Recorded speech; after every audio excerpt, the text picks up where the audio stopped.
And I went to my first trade show, and there are a couple retired executives who are so awesome and huge fans of mine now, mutual. But one of them, I showed up at this trade show, and he said, well, Gina, we sat around the table and we said, we'll figure out how to pick up the pieces when you fail in 6 months. Whoa. That's what he said. And I was like, said that to you. Okay. That's a heck of a challenge. Right? We're on. Oh, yeah we're on. Right? We're on. You say that to the wrong person, we're you're guaranteeing their success.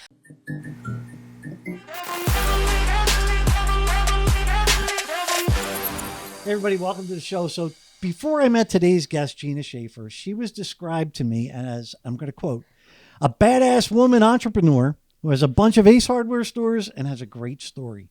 Well, since then, I learned just how true that statement is. She broke new ground on a chain of new hardware stores when and where nobody thought it would work. And not only did she prove them wrong, she became wildly successful. But the heart of her story lies in what she did with those stores, uplifting individuals and uplifting entire communities in ways that are seldom even attempted, let alone successfully done. So this badass woman's story is indeed a good one, and we're thrilled to have her here. Gina, welcome to the show. Thank you. That's the nicest intro I've ever had. I'm so touched. Told you he nails it. You, yes. He nails it. Okay, so I need to show this there book. There it is. Here's the book that Gina wrote, Recovery Hardware, which I literally read cover to cover. Literally. It's all dog-eared. It was dog-eared pages. I know. I had to get it quickly and read it. But this is fantastic. So I would love to hear from you why you wrote this book. I specifically wrote it because in 2014, one of my teammates came to me and he said, the community started calling us Recovery Hardware. And I sobbed, I'm sure of it. One of the chapters is called There Are No Tears in Hardware. And I cry all the time in the hardware store. But he said, we hire a lot of people from the recovery community. There's an amazing recovery center attached to the Whitman Walker Health Services Clinic down the street. And so it was very serendipitous, but we started hiring people from that recovery clinic when we opened the first location. And Mark was one of those people, the gentleman who came and told me that we had gotten that new nickname. And so when he said the neighborhoods called us Recovery Hardware, I thought that is a really good name for a book. You tell this story about how you came home after leaving corporate America a few different times. Yeah. And you told your husband, I have an idea. I'm going to open up a hardware store. Why not? Sure. And I how did you think of that? Coming from where you're coming from? Well, it wasn't a hard stretch because I was in a neighborhood that we got involved in the community association, and everybody in the neighborhood wished we had a hardware store. So Logan Circle was an up-and-coming neighborhood in Washington. It had been destroyed by the riots when Martin Luther King was assassinated. And so for decades, what was once this beautiful, diverse neighborhood really fell apart. And I tell the story, tried and paint the picture about the boarded up windows and the empty storefronts and the trash filled streets. And the community association was really strong. And so when I moved there as a young woman, I would go to these meetings and meet all the neighbors. And everyone would say, I wish we had a grocery store, a pharmacy, and a hardware store. Huh. And it was almost always in that order. Well, fortunately, a Freshfields opened. So I say, I don't have to sell bananas. And the CVS opened. I didn't have to sell toothpaste. And that left a hardware store. And I really liked how practical it was. And everybody was fixing up their houses. Everybody was taking boards off windows and painting their walls. And so it really was an absolute necessity. Were you supported immediately by the community? Yes.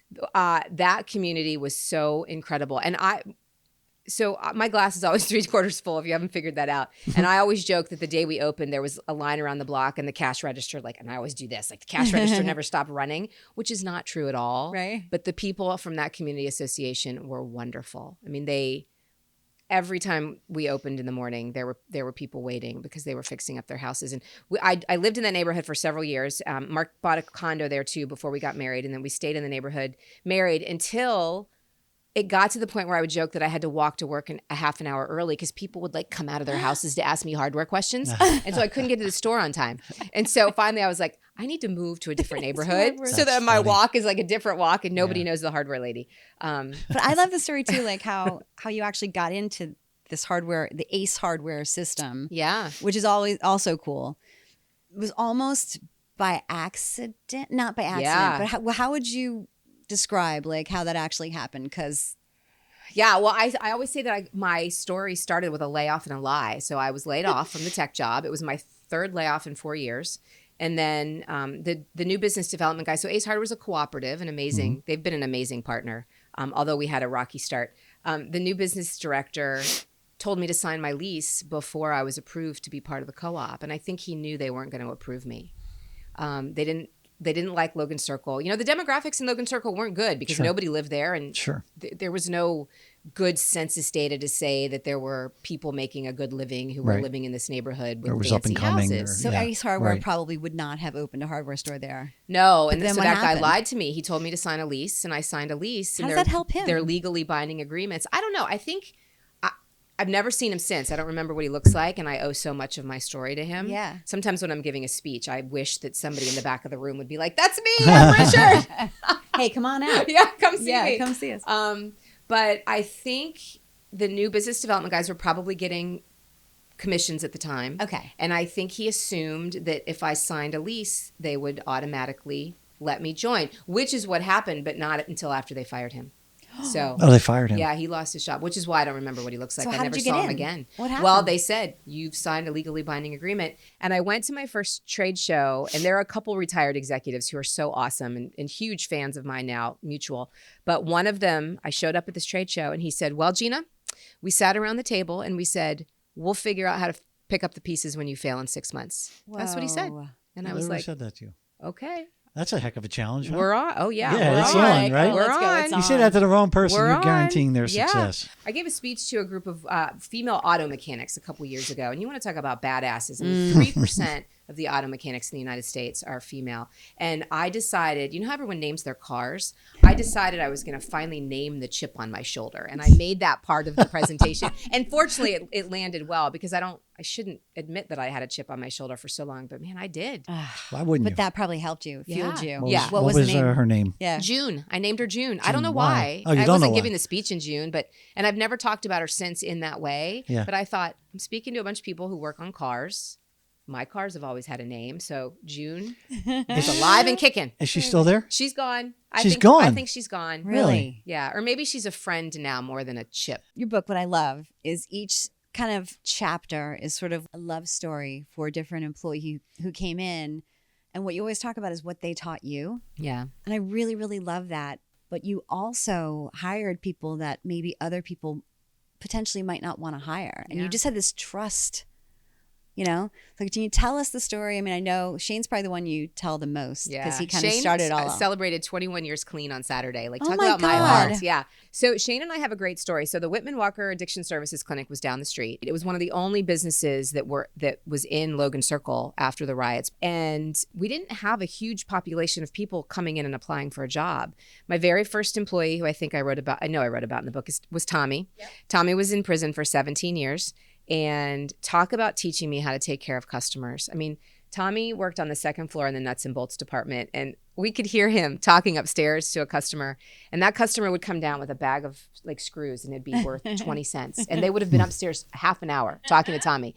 Don't think Tommy could read, but man, he could talk your ear off and love you in 5 minutes. Wow. Yeah. And then Shane came in from the clinic, but he walked in and he said, I'm 6 weeks clean from a crystal meth addiction. Will you hire me? And I actually did not need any employees at the time. And so I said no. It had nothing to do with the fact that he said that he was 6 weeks clean. And we laugh about this to this day. He just kept coming back. And one day I said, if you can help us unload a truck and still smile by the end of it, because it was a pain in the butt to unload those trucks, we'll give you a job. And he was great. My husband nicknamed him Lift because Shane's not a very large man. And he just like went to work on jet fuel, we called it. And, you know, when you're in recovery, and particularly early in recovery, you want to be busy. Mm-hmm. And when you have boxes to unload and things to move and shelves to stock, you're busy. It's really good, healthy, busy work. And so Shane just kept coming in every week. And one day we didn't finish putting away the truck and we needed to do it the next day. We tried to do it the same day because that store was so small it would make a mess. So he came back the next day and I walked in. I said, what are you doing? He goes, well, I didn't finish yesterday. I'm like, oh my gosh, give me your social security number. And then I started paying him that day. How many people did you hire from the clinic? I have no idea. You know, we've That'd never. be interesting. Yeah, we've never kept track. Really? We have had lots of jokes. Oh, you could have an AA meeting in the plumbing aisle, or oh, you know, the NA meeting is in the paint department today. But yeah, no idea. But the other hero in your story is your husband, Yeah, Mark, he is. right? And I say this because, you know, I work with my husband. Eric and I we know our lanes. Mhm. You know, we're Yep. very different and it works well. And I can't imagine not working with him. I don't think I'd ever see him if I didn't work Yes, with him. valid Yeah. point. Yeah. So tell me about Mark and how that worked. Because I know he wasn't like Eric. He wasn't working with you right from the get-go. Yeah. But he supported No. it. He was super supportive, and I think I was open for about 3 months, and he came home one day and he said, "You're having way too much fun. Can I join you?" And I was like, "Yes." Right. He is very financially savvy, and once we got past the fact that we had to be the cashier and the stocker and the customer service helper, the paint maker, he could move more into a finance role. But I love the fact that you picked up on that, because honestly, when I was writing the book, I didn't really think about it. And one of my very first beautiful reviews said that this was a love letter to Gina's husband. And I thought that was so Wow. sweet. And I think he really did too. I love it. I can't identify with that. But I did work with my wife All right. prior to marrying her, but not in a business. Like, it's a different animal. It is. It is your business together. It was your Yeah. business together. He was also working in technology. So yeah, he resigned from the tech company that he was working for. He started out as a programmer and then did project management kind of stuff. So It is liberating though when you leave corporate America and go to retail. yes. And you leave wherever and you start your own thing. Yeah. Like, we've all started our own thing. Yeah. It's a whole different animal. I always say it's a grind, but it's our grind. There's no boredom because nothing is ever the same, right? I mean, today I have to figure out HR, and tomorrow I'm writing a handbook, and the next day I'm figuring out how to market. And, when people say, how do you compete in a male-dominated world?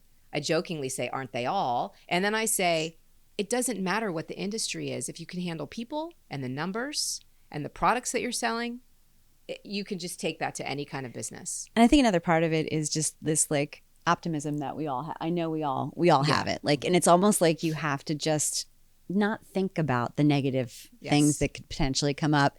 And I in reading the book, I felt that optimism from you constantly throughout the book. But I'm wondering too, like, was there ever a time when someone came in, in recovery, and you were nervous and you wanted to hire them, but you weren't sure? I always assumed that. So Mark had said to me one day, you can't judge everyone by the best or worst thing they ever did, which I thought that was a super powerful statement. Yeah. And, we were not very young. We were around 30 at the time. That's young. Yeah, thank you. I mean, I call us really young, and I realize I should right give now us it a little seems more really credit. young. But, well, that's true. And so there was just so much that I had to learn, which is why, the book is really these moments of empathy all along the way where I was like, oh, I can't unsee that now. I can't unknow that now. And that was super helpful.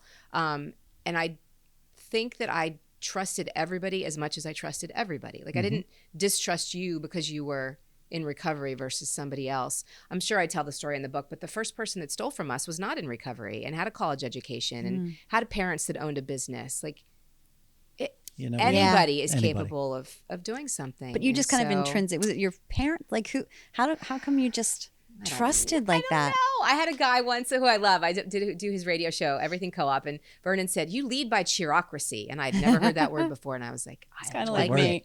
Yeah. I mean, you innately know what that means, right? I think I've probably just always been this way, and Mark is in this way too. Like, he is. He's a little more discerning than I am, and I that sounds like a negative for me, but yeah, I think one of the things that made it work is that he has a lot of the same values in that trust bucket. So how did you choose these stores? Was there something in your brain, the store locations or the communities, or like what? Well, in the very beginning, when we opened Logan Hardware, people came in from all over the city to ask us to open in their neighborhood, which is really terrifying and exciting. So we opened in 2003, and then around 2004, early 2004, I was working at the cash register, and a guy named Paul London came in. He said, "I own a building 2 miles away. Would you look at it for a hardware store?" And I think at that point, we obviously were comfortable enough to go look because people had been asking us prior to that. So when we opened in 2003, the Washington Post ran an article that said something like there was 50, I think, hardware stores in Washington, D.C. in 1975. Probably all very small, but this was before Heckinger Hardware. This was before any of the big box competition. And when we opened in 2003, I think there were 6 of us. So there were very few hardware stores in the district. And so getting what you needed was really hard. There's lots of traffic. You don't want to get into your car to go to the suburbs. Big cities are divided into neighborhoods that act like small towns. So even to go like a mile away to get to the next closest hardware store was a pain in the butt. We didn't want to do it. So we opened that store, and then we opened one a year for the next 10 years. And we did it based on where people were asking us to go. So we started looking there. We wanted to be in the district. We didn't think we were going to go outside yet, which we eventually did. And we wanted to go to neighborhoods that had a really strong identity. You know, Logan Circle didn't have any businesses, but there was this, well, for example, we voted 5-1 against letting a Starbucks open in 2002 because we wanted everything to be really, really local and homegrown. And so we wanted to open in neighborhoods that had that kind of feel. Can you tell a story about the dog, the hardware dog? I love the story. Mark calls it my one bad mistake, which is really great. Wow. My one bad decision. I don't think it was though. When you hear the end of the story. So I decided that I think every good hardware store has a good hardware store dog, and so I got a wild hair one night, and I can't even tell the story without being embarrassed. I decided it needed to be a Great Dane. Which is also fine. But, you know, I described my store, and it was this big. And we adopted Jay from the Great Dane Rescue League, and he weighed 175 pounds. He had never been, when you get a dog that big, you train them from birth to just be calm. Well, they are calm dogs, but he couldn't be at the store because he scared the customers because he was so big. He would jump on them. And he would would as tall as them. Wow. He would put his paws right here, and he would look at you. His face was as big as... Oh my God, I love that dog so much. We couldn't let him come to the store anymore. And then he had a lot of separation anxiety, as Danes do. And so he would howl. And I had a neighbor who was a real estate agent. And the neighbor would call me, cursing at me to come get the dog. And so Tommy, who I talked about earlier, had a lot of wanderlust. I think it's because he had been locked up for so many years. And he would walk for hours every day. And he loved dogs. And so I gave him a key to my house, and he would come over at 5 a.m, and he would take Jay, and he would walk him until the store opened.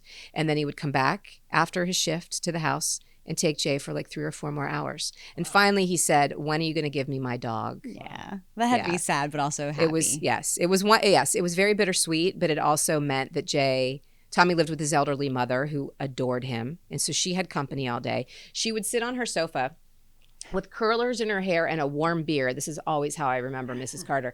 And Jay would sit on the sofa next to her, and they would watch TV. And so she had a companion. It's great. He had a companion. Now we have cats. Yeah. I love the story of Jay. I love that. So let me ask you the question. So I'm like big on moments, and we talked about the moment you decided to open, and we definitely want to talk about the moment you decided you're going to sell to your employees. That's a huge moment, and it's sort of what I was alluding to in the beginning. But that moment of reinvention, was it just out of necessity? Was it just like or is it just like I'm not fulfilled, I need to be something else? You mean from software to... Yeah, from software to hardware, to use your phrase. I think... Or just software to anything. Software to anything. So I had been laid off several times. I wasn't cut out for the corporate world. I mean, I really wasn't. I didn't like wearing pantyhose. I mean, that was still a thing. I'm trying to think of I remember getting my hair dyed one day. I went through this phase where I wanted to have red hair, but not like shocking red, just like auburn. And I showed up, and my boss, who's about my age, said, "You need to go back to the hairdressers." And I was working at MCI. It was a telephone company. So my heart was really in community-based nonprofit work, development. That's really where I cut my chops at asking for money, becoming a fundraiser, which served me really well later on. I like to think that I would have gotten to business ownership anyway, somehow at some point, but I don't know if it would have been a hardware business or as successful or as fulfilling. I was also going to ask about being a woman in a male-dominated industry. I feel like selling the business is sort of like the end of the story almost. Let me combine the two, maybe in an interesting way. Okay, I mean, right now we're at a point in our country's history where the baby boomers, the youngest one will be 65 by 2030, which is really just the start of everybody legitimately retiring, right? Point is all of these businesses across the country, hundreds of thousands of them literally that employ millions of people, are potentially going to be lost if they don't somehow transition or succeed to something next.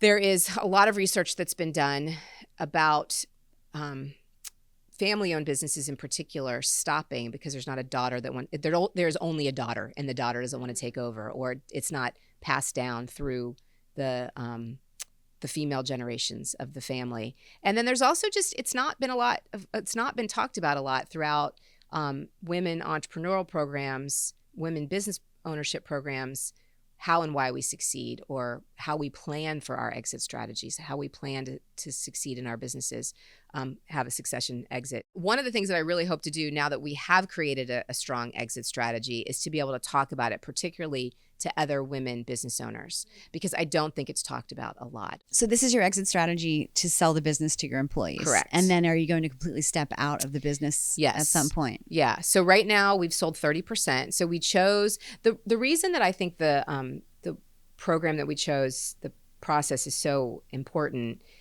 is that, I mean, we evaluated lots of things: selling to a private equity company, selling to another private buyer, selling it to one of our managers. ACE has first right of refusal because of some loans that we took out with ACE. And so, would ACE want to buy the business from us?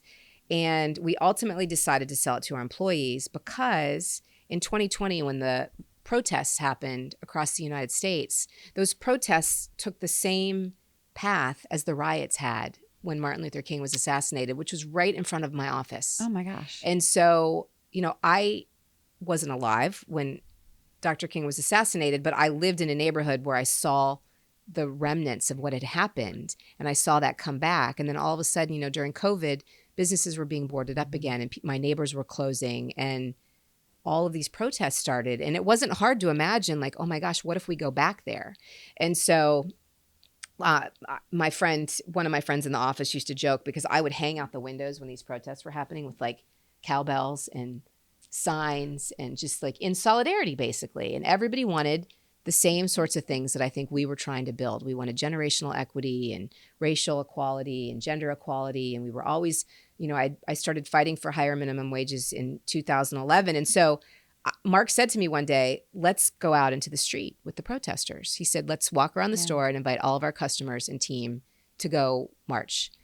We both cried that day, damn tears again, because we had a lot of young people of color on our team, and it meant a lot for them to work for a company that had those kinds of feelings. And it meant a lot for me to be included. Like, I felt like the old white lady, and here I am, in the street with these young people and activists and, probably reliving a little bit of my college days. But we realized after that maybe selling the business could be part of a solution to what the protesters wanted and what we really in our hearts believed small businesses can do. I do this piece in my speech about saying I'm just a small business. I just sell hardware. Like, I'm using just like a curse word. And in that moment, we knew that we're not just a small business. Like, we could actually make an impact. And so the cool thing about an employee stock ownership program is the employees don't put any money in. So it didn't matter. So you can walk into my store now, and a cashier who's been there for a year can tell you that she is an owner or he is an owner. And that's like a huge source of pride. And there are tremendous benefits for the company. There's tax benefits for the seller. There's tax benefits for the business. And I'm not giving it away. Mark and I got paid a very healthy dollar amount for our business. Like, it's not like, oh, Gina, in the generosity of her heart, is giving her business to her team. Absolutely not. And so it's really a win-win for everybody. How long ago was that? It was a year in July. And how do you feel about it now? I'm really glad. Yeah. To be free.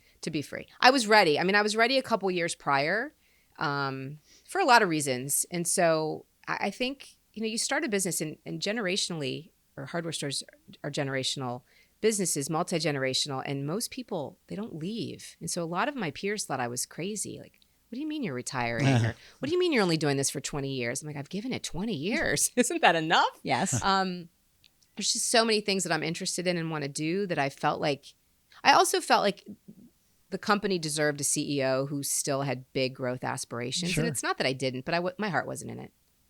I was just going to say, it's kind of exhausting. It was exhausting. Too. The day that I quit, honestly, this is how I described it. I feel like I lost a low-grade fever. And I never knew I had that fever until I didn't have that fever. You know what I mean? Yeah, but, I talk about it. You live with it. I talk about it like everything was always great. And, my life was perfect. And no one ever made me mad. And And that's not the case. That's And not so I true. realized that I probably internalized a lot of it. I wanted to make sure that the people on my team, particularly those who were coming from a rough background, knew that they had a safe, supportive place to work. Right. And that meant that I was always going to be safe and supportive. Always. Right. Always. I do have this terrible habit of like bursting out curse words from my office. And there was a new associate with a manager one day, and I must have just like let out a string of profanity. And Tim was the manager at the time, and he looked at her and he goes, "She's not talking to us. Don't worry about it." That's funny. Sounds like me love it, yeah. earlier today. Earlier today. That's really fascinating, though, the notion of it's a low-grade fever, because it is. There's something that's always there, despite the outward. Yes. We're doing great. Things are great. The business is great. And that's not a lie.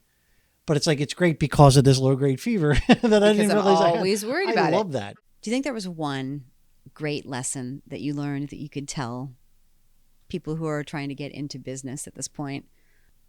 Well, Stacey, I mean, I didn't know anything. I know, me neither. I still Now don't. you know everything. So I don't know. I think, no, I don't think I could pinpoint one. Although I will say that we can do hard things. People have the capability of doing hard things. And sometimes that sucks and it's going to make us uncomfortable, or you're going to cry, but we can do it. And so I think that was probably the biggest lesson for me. It's like, I can get through this. Do you kind of feel like at this point you can do anything? Yeah, Yeah. maybe. Yeah. See, that's that positive spin right there. Yeah, exactly. You still have a low-grade fever, by the way. It's Just throwing still it out there. there. Darn it. It's still I have there. some aspirin in my bag. You know, It's not funny. I'm contagious. going to go back to my hardware store days, because I used to say, and I think you can identify with this more than most people.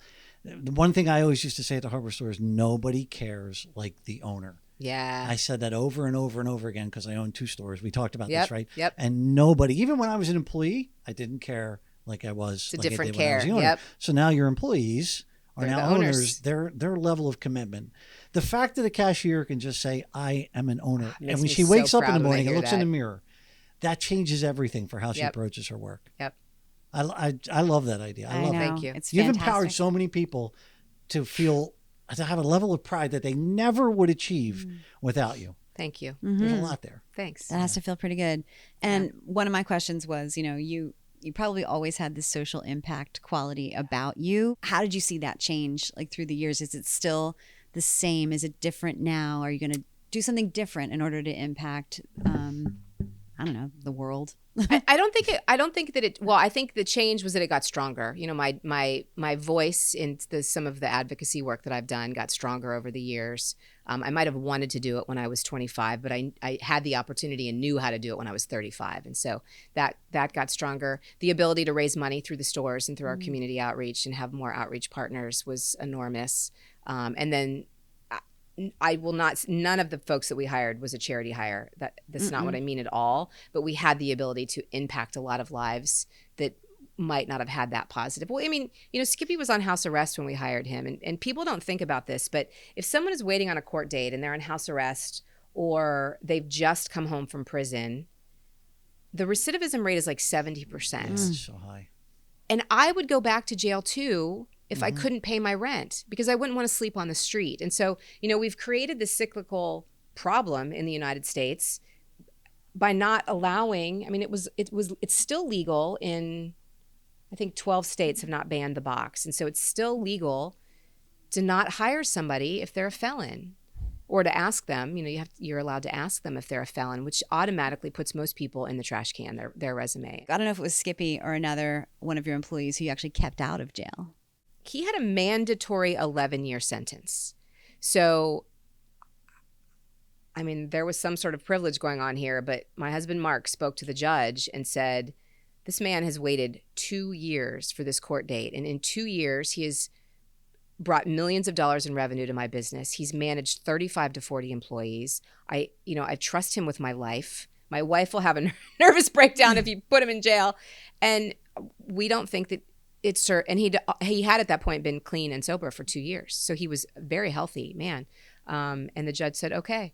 But it was supposed to be an 11-year sentence. I thought that was a fantastic story, Yeah. too, that you guys both stood up for him. But Yeah. I think what's amazing, you heading into the speaking career, which I'd love for you to talk about, too.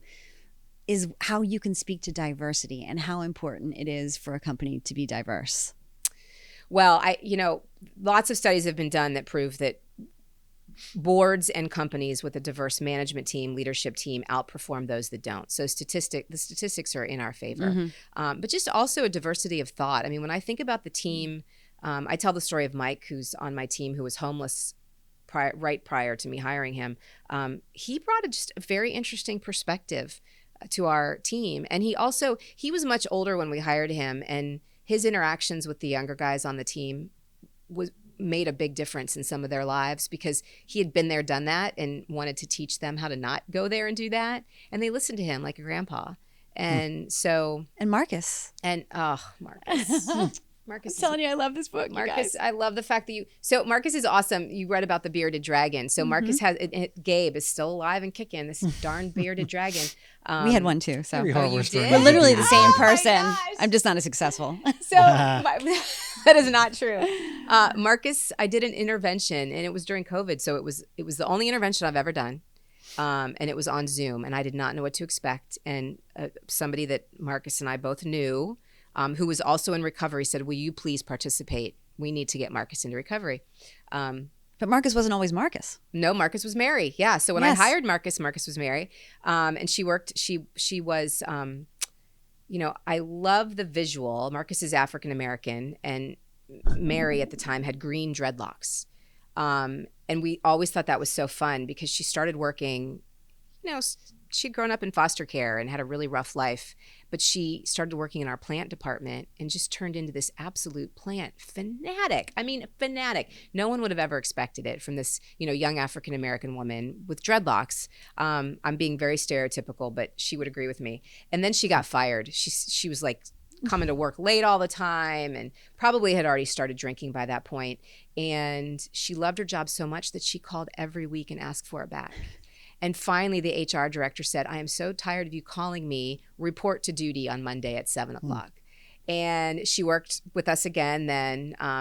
She hadn't quite started to transition yet, but eventually she realized that she was born to be a man and also needed to go to rehab. But she tried to use the bearded dragon as an excuse. And so she said, I can't go to rehab because I don't want to lose my job. And, I said, "Marcus, I'm your boss. I'll keep your job for you."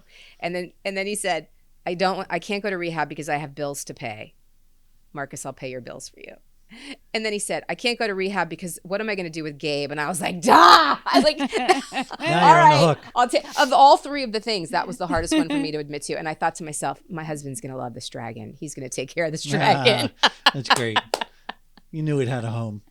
Oh my gosh, yeah. So we were fortunate. There was a local recovery program in Maryland that gave him a 30-day scholarship. And I mean, recovery is very, very expensive. I think it was 30 grand. Yeah, I think it was 30 grand a month. And fortunately, they called. I guess he told them to call me, because it's not like I'm a parent. But they said, "We would like him to stay for another 60 days and we'll pay for it. Are you okay with that?" Well, wow. Hell yeah, I'm okay with that. And so he stayed for another 60 days. And did he stay clean? He, it's a process. Sober? Yeah. It's a process. So he's had some relapses, but in fact, one recently, and he called me and he basically told on himself and went back to an AA meeting the next day. So, that's to me a sign when it's really working, because it's so likely that you're going to have a relapse, but it's how quick you get back up from it. I remember when Skippy started working with us, his drug of choice was crystal meth, and there's something like a 3% recovery rate. Yeah. I mean, the odds are so stacked hard against you that, yeah. But this is what I mean about being able to speak to diversity and how much diversity has actually enhanced every single one of your stores. Well, yes, yes. I mean, and it. Well, first of all, addiction touches everybody, regardless of where you're from or your ethnicity. I mean, it's just something like 60% of us have some tentacle in recovery somewhere. In fact, I always tell a story from the book when I'm on stage. Without fail, the very first person to come talk to me when I get off a stage is always somebody in recovery or someone who has been in prison, even if that's not the topic of my speech. But I like to tell Skippy's story because I did this once in a really, I thought it was an interesting way. I told it to a group of women, many of whom were coming back into the workforce. And Skippy was good with people. Moms put up with cranky kids all day long. And so you learn how to deal with difficult people.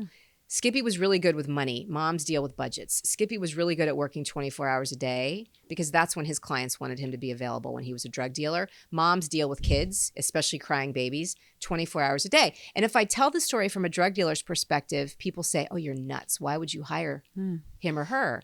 But if I talked about those skill sets as they relate to a mom coming back into the workforce, they're like, oh. Yeah, right.